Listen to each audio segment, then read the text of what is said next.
Asyhadu an la ilaha illallah wa asyhadu anna Muhammadar Rasulullah.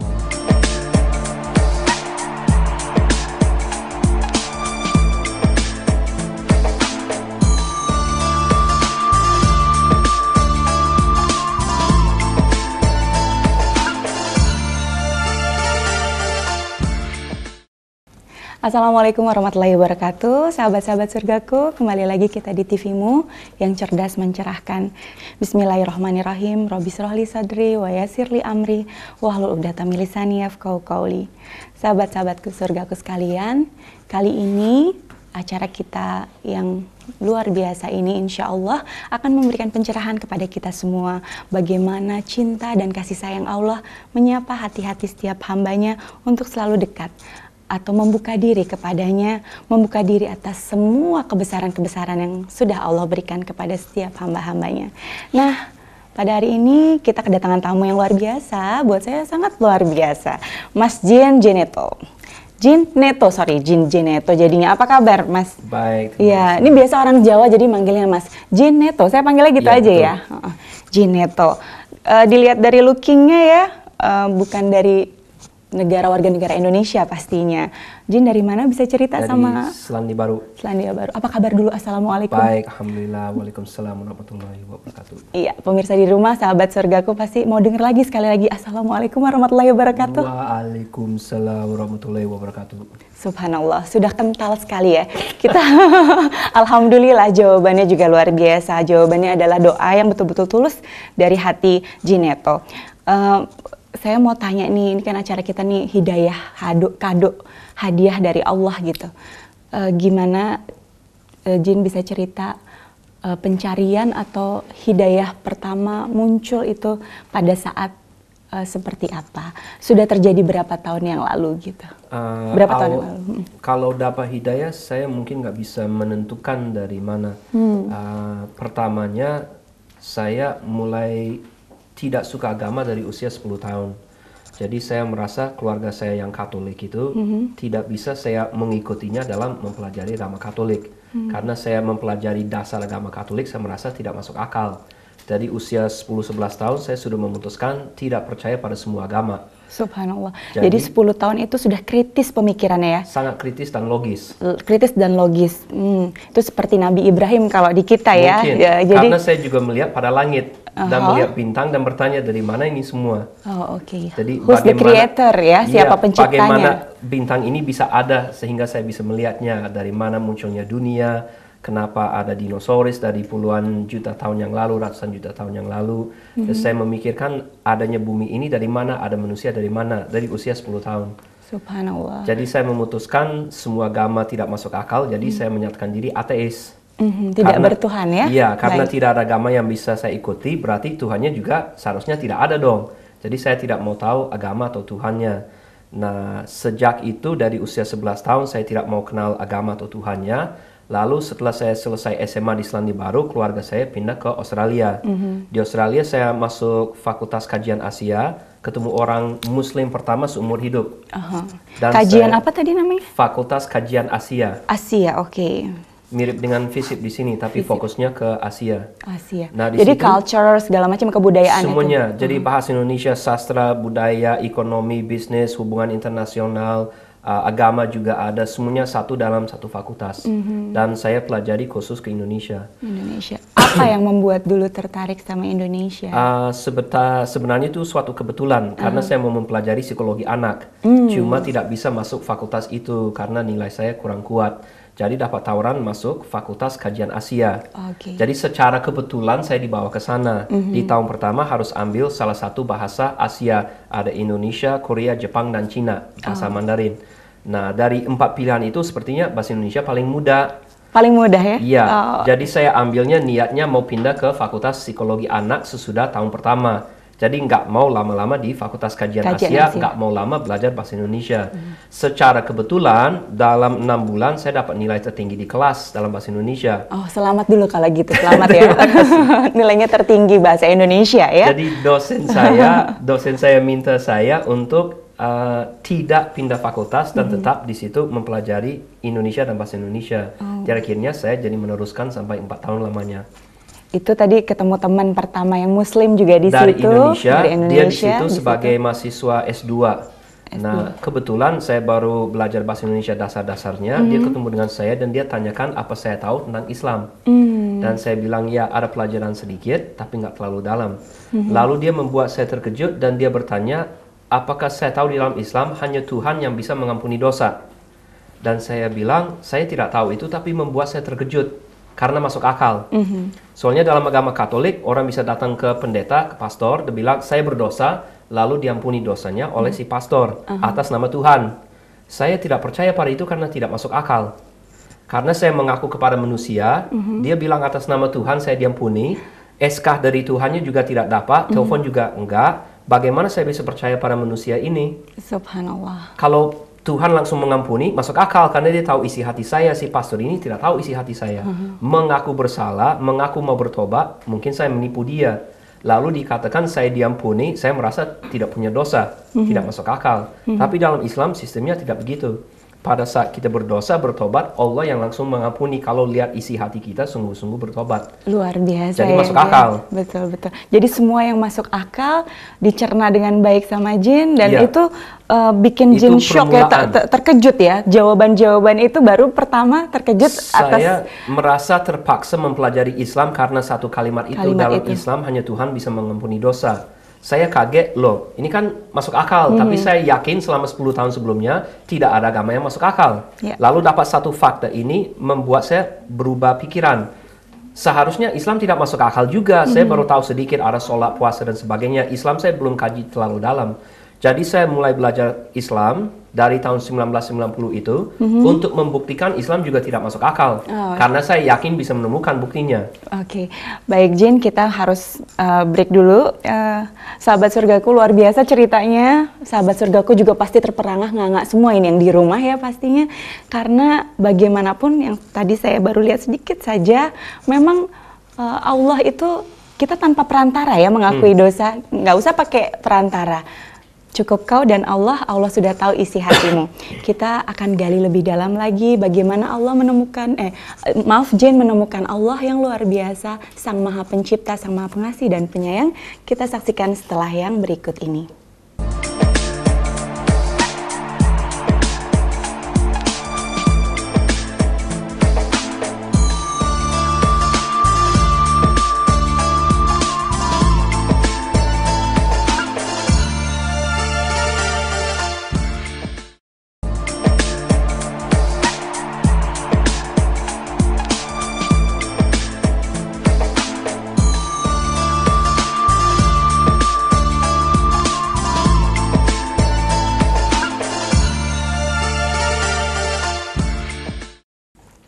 Ya sahabat surgaku, kembali lagi di cerita menarik. Bukan hanya cerita, tapi pengalaman hidup yang luar biasa. Penuh hikmah dan kasih sayang cinta Allah pasti menyelimuti hamba-hambanya. Dimulai dari jin itu kecil, yang curious, yang pengen tahu tentang segala hal, yang dia tidak percaya bagaimana bumi ini ada, bagaimana bintang bulan bertaburan tanpa ada Sang Pencipta. Dari hal-hal kecil yang dia ingin tahu, Allah menjawabnya seperti yang difirmankan di Al-Quran juga, bahwa nasib suatu kaum tidak akan berubah tanpa kaum itu merubahnya. Jin ingin tahu di mana Tuhan, siapa yang menciptakan, untuk apa aku diciptakan, dan bagaimana kita akan saksikan selanjutnya perbincangan kami dengan saya Airiza Fibi, tentunya tetap masih di TVmu dan sama Jin Neto ya. Tadi dari sudah berapa tahun Jin? Tadi saya belum ngeh. Berarti sampai sekarang masuk Islamnya dari tahun 96. 96 ya, berarti udah 17 tahun. Ya. Nah, matematika jelek soalnya, jadi ngitungnya sama. Oke. Ya, tadi dari Jin kecil terus masuk di kuliah di kajian Asia. Kemudian tadi kita sampai di titik ketemu orang muslim pertama sampai itu tadi ya. Silakan dilanjutkan lagi. Jadi dari situ pernyataan dia bahwa hanya Tuhan bisa mengampuni dosa membuat saya kaget. Saya merasa tidak mungkin ada agama yang benar. Jadi sesudahnya saya punya sikap, saya harus bisa membuktikan Islam juga tidak masuk akal. Karena kalau saya buktikan tidak masuk akal berarti juga tidak benar. Karena saya yakin kalau Allah menciptakan manusia, kasih otak kepada manusia, kasih akal di dalam cara berpikir manusia, pasti cepat atau lama akal itu digunakan untuk memikirkan Tuhan dan agama. Nah, kalau Tuhan dan agama dicap tidak masuk akal, buat apa Allah berikan akal kepada kita? Betul. Dia tahu kita pasti menggunakannya. Ibaratnya saya kasih pistol kepada anak, lalu saya bilang, ini permainan buat kamu. Lalu saya lihat dia nembak-nembak orang, saya salahkan. Loh, kenapa kamu nembak orang? Kenapa saya kasih pistol kepada dia? Salah sendiri saya kasih kalau dia memakai di kemudian hari.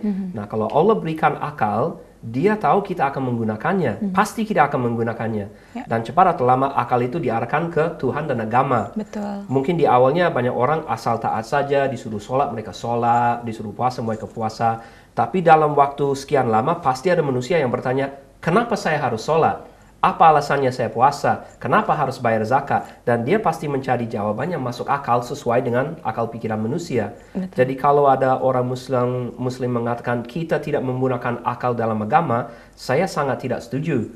Justru buat saya sebaliknya, karena saya membuktikan Islam masuk akal, saya bisa masuk Islam. Betul. Saya berusaha selama 5 tahun membuktikan Islam tidak masuk akal dan gagal. Selalu gagal ya? Selalu gagal. Saya mempelajari sholat, apa sih fungsinya sholat, apa tujuannya sholat. Oke, masuk akal, tidak membebankan dan juga tidak terlalu menyesuaikan diri dengan kehidupan manusia. Wajib ya wajib. Jadi kita tidak bisa melonggarkan, oh saya mau sholat 1 hari dalam seminggu saja, pilihan saya, terserah saya. Tidak ada pilihan kayak gitu. Yang menciptakan, menentukan sholat 5 waktu setiap hari dalam kondisi apapun. Ya, itu bukti ketundukan kita. Itu buktinya kita tunduk pada kekuasaan Allah. Baik. Jadi kita harus mengikuti apa yang diberikan Allah. Puasa juga tidak membebankan, malah membuat orang sehat. Ya. Orang sakit tidak wajib puasa. Orang yang sudah tua dan pikun tidak wajib puasa. Anak kecil tidak wajib puasa. Musafir tidak wajib puasa. Loh, ini masuk akal semua. Jadi dalam 5 tahun apapun yang saya pelajari selalu balik lagi ke kesimpulan ini masuk akal. Saya mencari celahnya Islam, satu hal pun saya mau tunjuk dan teriak, nah ini saya udah menemukan buktinya Islam tidak masuk akal, saya tinggalkan semua. Dalam 5 tahun saya tidak dapat. Saya diskusi sama orang Muslim, saya baca artikel dalam bahasa Inggris, belum membaca Al-Quran. Tanya sama orang Islam mengajarkan apa. Itu 5 tahun baru bertanya ya? Baru bertanya dan memikir. Saya tidak sampai duduk membaca seluruh ayat Al-Quran. Sekali saya menyentuh Al-Quran, saya membukanya kisah Nabi Musa. Loh, kok kisah Nabi Musa? Buka lagi. Kisah Nabi Ibrahim. Kok kisah Nabi Ibrahim? Ini sama dengan Alkitab. Saya tidak mau membaca Alkitab. Saya letakkan lagi, nggak mau tahu. Saya maunya kisah Islami. Jadi saya anggap Islam sama Kristen itu beda. Ternyata tidak beda, karena dari sumber yang sama. Jadi selama 5 tahun, saya tidak berhasil menemukan satu hal yang tidak masuk akal. Jadi akhirnya tahun 1995 akhirnya saya merenung terus-terusan setiap hari. Saya mikir mau bagaimana ini, mau bagaimana ini, mau bagaimana ini. Akhirnya saya merasa terpaksa masuk Islam. Belum, tapi tidak ada yang memaksakan, saya terpaksa. Tapi itu baru 5 tahun kan, baru 5 tahun di awal, terus belum buka kitabnya karena yang ketemu baru Musa dan Ibrahim. Diskusi, nonton TV. Jadi tahun 1995 saya ada di Indonesia dan saya kuliah di UI, di Fakultas Sastra. Sastra Indonesia. Iya. Jadi pulang dari UI saya nyalakan TV. Dulu sebelum maghrib selalu ada ceramah, ada Zainuddin MZ, ada Anwar Sanusi, ada Quraisy Shihab, ada Amin Rais. Saya duduk aja nonton, yang teman-teman yang lain nggak mau tahu, udah biasa. Saya jelasan, oh Islam kayak gitu ya, ya masuk akal juga. Jadi saya dapat informasi dari mereka. Nah, masuk bulan puasa tahun 95 juga, teman saya tanyakan, kamu sudah nonton sholat tarawih dari Mekah? Apaan tuh tarawih dari Mekah? Mekah saya tahu sebagai kota, saya tahu ada masjid di situ. Titik. Rame orang berdatangan. Dibilang sholat tarawih dari Mekah kayak apa? Udah, dibilang jam 2 pagi ada tayangan langsung di TV, RCTI waktu itu kalau tidak salah ingat. Saya nyalakan TV, saya lihat. Loh, ini benar juga, ada teks dalam bahasa Indonesia, dikasih teks juga. Jadi saya tidak mengerti bahasa Arabnya, saya baca teks bahasa Indonesia. Artinya ini kan apa? Terjemahan ayat Al-Quran. Baru di situ saya mulai belajar Al-Quran. Kok seperti itu ayatnya? Oh, itu masuk akal juga. Dan saya lihat satu masjid itu ada katanya sekitar 3 juta orang. Di dalam masjid dan di atapnya dan di halaman luarnya semuanya sholat tarawih. Subhanallah ya. Saya merasa kaget di situ. Ini satu bangunan, ada sulit dihitung sebenarnya, 2-3 juta orang mengisi satu ruangan itu, mengikuti satu pemimpin ke area yang sama, dalam bahasa yang sama, di waktu yang sama, tidak ada yang ribut. Gak ada yang datang bilang, kakek saya jadi imam dong. Semuanya tunduk pada satu perintah, Allahu Akbar, semuanya ruku di saat yang sama. Saya diam aja begini, liatin, kok bisa begini? Saya berusaha membandingkan dengan di negara barat, Orang Barat masuk stadion bola, nonton pertandingan bola, maksimumnya 100.000 orang, maksimum. Ini 2 juta sampai 3 juta orang sampai susah dihitungnya, dan semuanya dengar Allahu Akbar langsung begini, ruku dan sujud. Luar biasa, Jin. Sahabat surgaku, pasti dimanapun kalian berada, Anda berada, juga pasti tersentuh bagaimana rumah Allah telah mengundang hamba-hambanya untuk bersujud bersama-sama. Ternyata dalam Islam antara akal dan rasa batin semua menjadi satu kesatuan. Ada jembatannya ya, Jin, ya? Seharusnya seperti itu. Dan tadi Jin sudah ceritakan bagaimana Allah mengundang berjuta-juta orang masuk ke dalam rumah yang sama, dengan bahasa yang sama, dengan gerakan yang sama, di saat yang sama. Luar biasa. Dan bisa dimengerti oleh semua orang yang ada di sana, karena semua punya bahasa yang berbeda-beda, culture yang berbeda, tapi mereka bersujud bersama semesta, bersama-sama di dalam rumah Allah. Nah, bagaimana luar biasa indah hidayah yang selalu menjemput hamba-hambanya yang selalu ingin kedekatan dan cinta dari Allah. Kita saksikan setelah yang berikut ini, tetap di TV-mu, cerdas mencerahkan.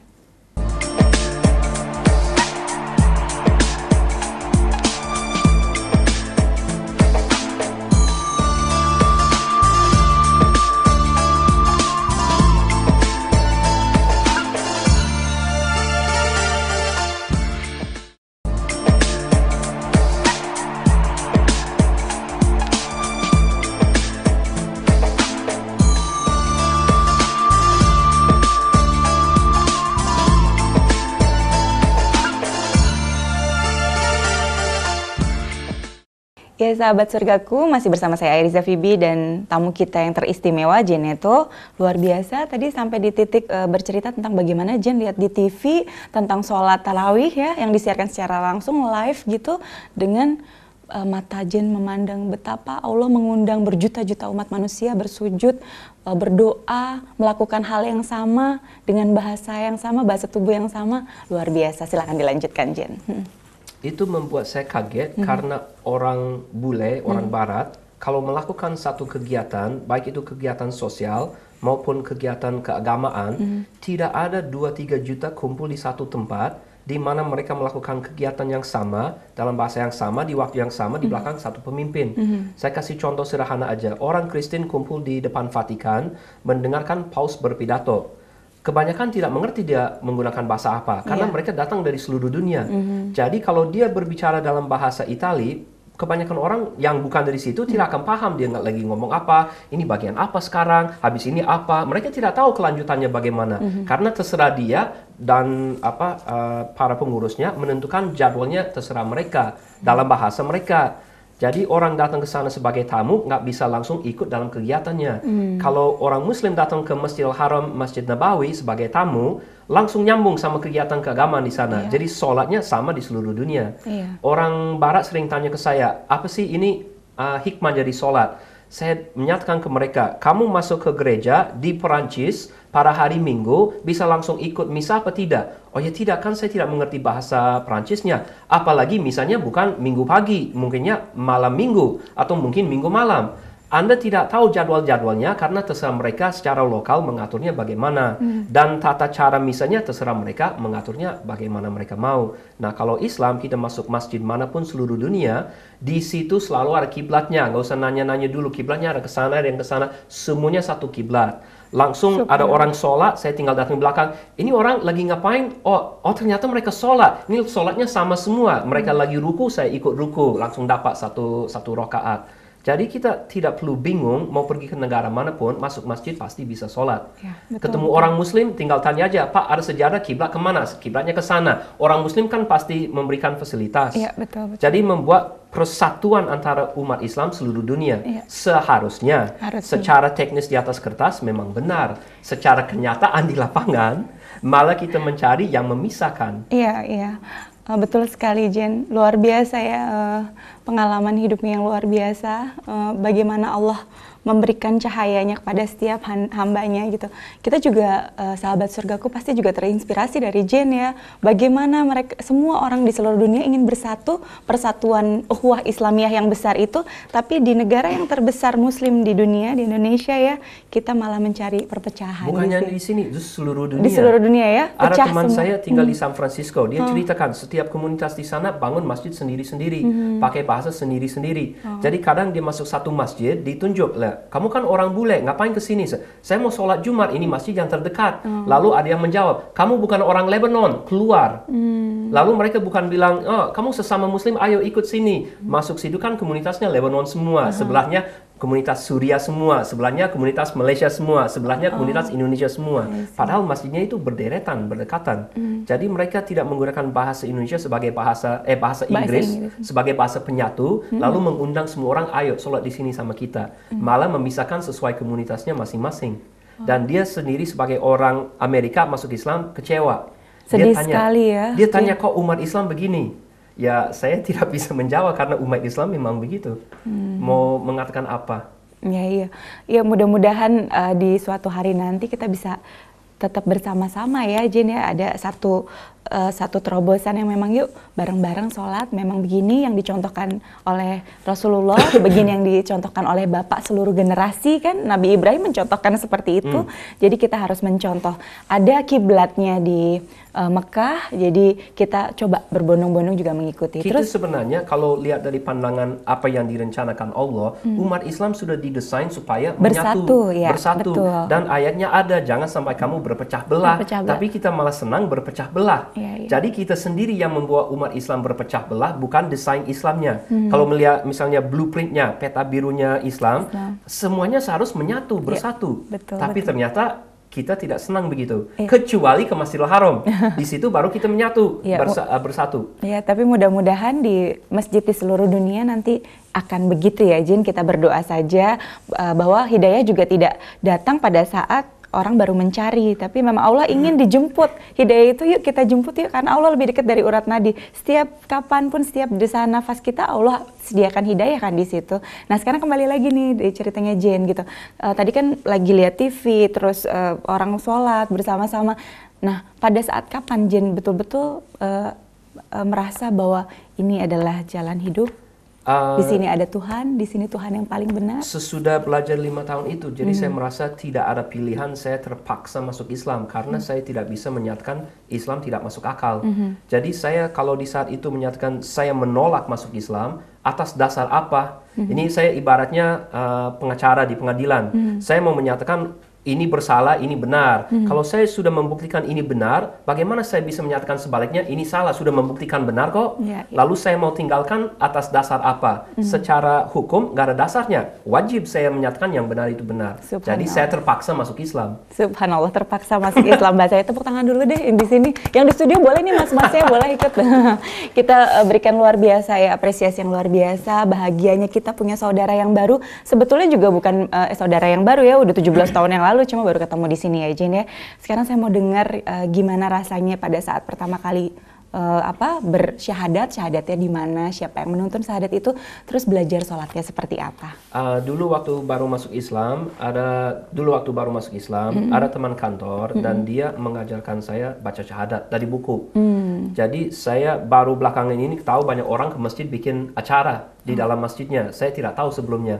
Jadi saya cuma baca syahadat di dalam ruang kelas sama teman yang juga guru. Lalu habis itu dituntun sholat sama dia. Awalnya tidak bisa. Jadi dia sholat, saya disuruh ikut dari belakang. Siapa namanya? Namanya Pak Ateng di Bandung. Kalau Pak Ateng nonton, luar biasa. Beliau sudah punya 7 masjid nanti di surga sana ya.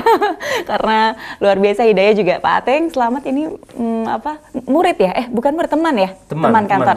Pak Ateng ini Mas Jane sudah luar biasa.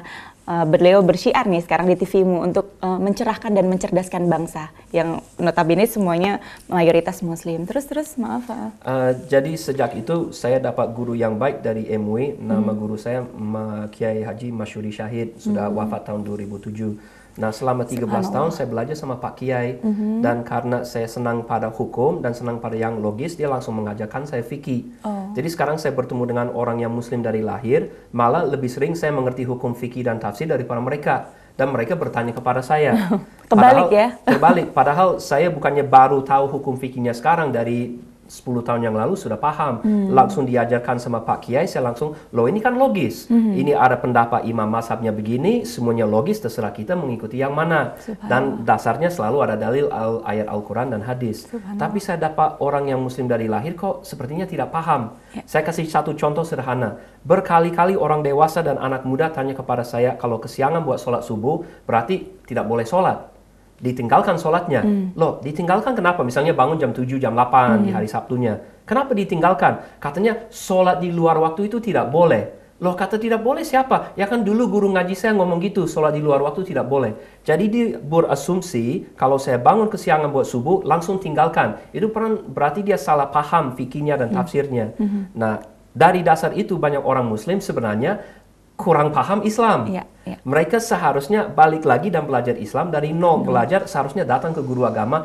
Jangan suruh saya ngaji-ngaji terus tanpa paham apa yang saya bacakan. Apa yang dilaksanakan, apa yang dilakukan juga ya. Al-Quran itu kalau kita tunjuk pada Al-Quran, ini sebuah pedoman hidup. Kalau umpamanya ini dalam bahasa Mandarin, apa kira-kira ada manfaatnya baca dalam bahasa yang tidak dipahami oleh orang pribumi yang tidak bisa berbahasa Mandarin, lalu letakkan di rak buku dan tidak dipahami isinya. Manfaatnya apa? Manfaatnya tidak ada sebenarnya. Jadi kalau orang ngaji seharusnya baca terjemahan sekaligus kalau belum bisa bahasa Arab. Tapi kebanyakan orang ngaji-ngaji taruh di rak buku, ngaji-ngaji taruh di rak buku. Isinya tidak dapat.